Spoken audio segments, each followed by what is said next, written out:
It was a late autumn. The leaves were turning orange and brown, and the summer was coming to an end. School was starting back up, and studies were becoming overwhelming as the semester drew forward.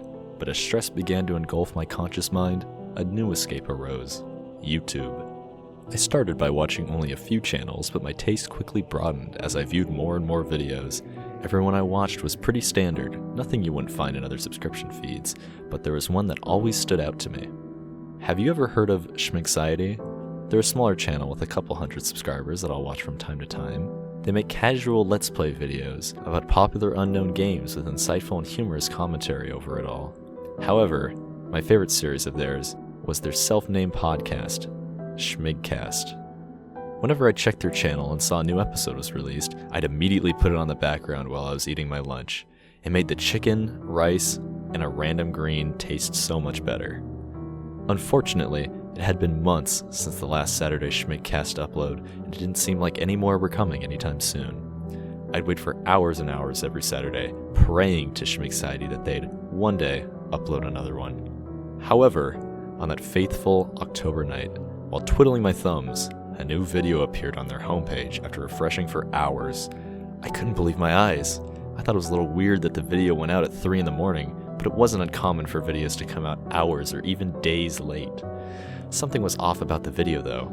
Its thumbnail, which usually depicted the upbeat Schmiggcast table with its inhabitants, was completely empty, and at a lower saturation than usual, -15 saturation in Medibank to be exact. And to the side of it was the iconic Schmiggcast wall, but the text seemed to be mysteriously missing and the wall was weathered and gray. I was a little reluctant, but with a trembling hand, I clicked on the video. It started with a slow fade, the same image from the thumbnail was seen, the normal Schmiggcast background, but no one was there. No voices, no funny Cleveland sound, there was nothing. A light buzz could be heard in the background, like someone's mic was on, but no words could be heard. My heart skipped a beat. Where are my good Schmig friends at? I said as chicken and rice flew out of my mouth onto the computer screen. My ears quickly zoned into a sound coming out of my speakers. I leaned in and heard what sounded like soft crying. A few light whispers could be heard. Where is he? What's going on? Why would they do this? Is this some kind of sick joke?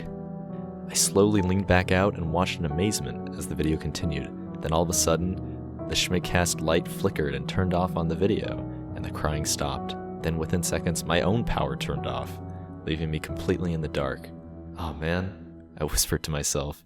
They're probably going to take that video down before my power's back on. I can't miss this.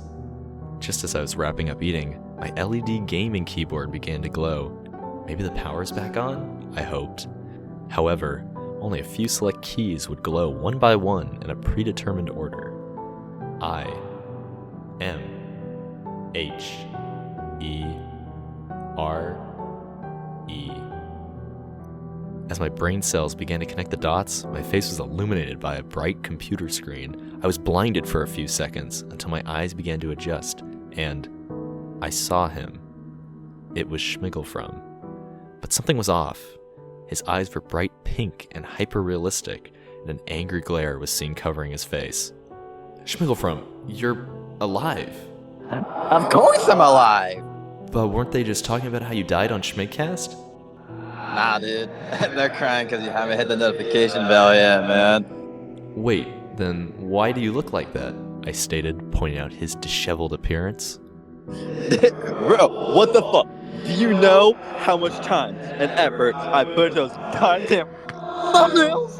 We're all putting our making lives into this channel, and you can't even do this simple thing of hitting the fucking bell. Well, I'm sorry, It's too late now, bro. You're cooked. You literally got evil antivirus malware, like COVID 2056, bro. You're cooked, bro. On your computer, like, bro. You don't have any antivirus installed, right? No, I don't actually. I have the pre-install. Okay, later. And just like that, Schmigglefrom's floating Mario 64 head had disappeared, and my monitor quickly faded. Things stayed quiet until a loud scream could be heard through my speakers, blowing them out immediately. As a green avocado bird flew right out of my PC and through my open window. Seconds later, my PC caught fire, lighting my room with a bright orange flicker. Luckily, my handy Dr. Pepper made quick work of the combustion, quickly reducing it to embers. I crawled into my bed with hundreds of thoughts in my mind, but one stuck out from all of them. I should have hit the notification bell. The next day, I told all my friends about the horrific event I had experienced during recess after we finished learning our multiplication tables, but none of them would hear me out. They just kept talking about how they liked their cheese drippy and how I was too new gen to be listened to. I was heartbroken, to say the least. Moral of this iconic tale? Not only should you subscribe to Schmiggciety, but hit the notification bell too, or face unpleasant consequences.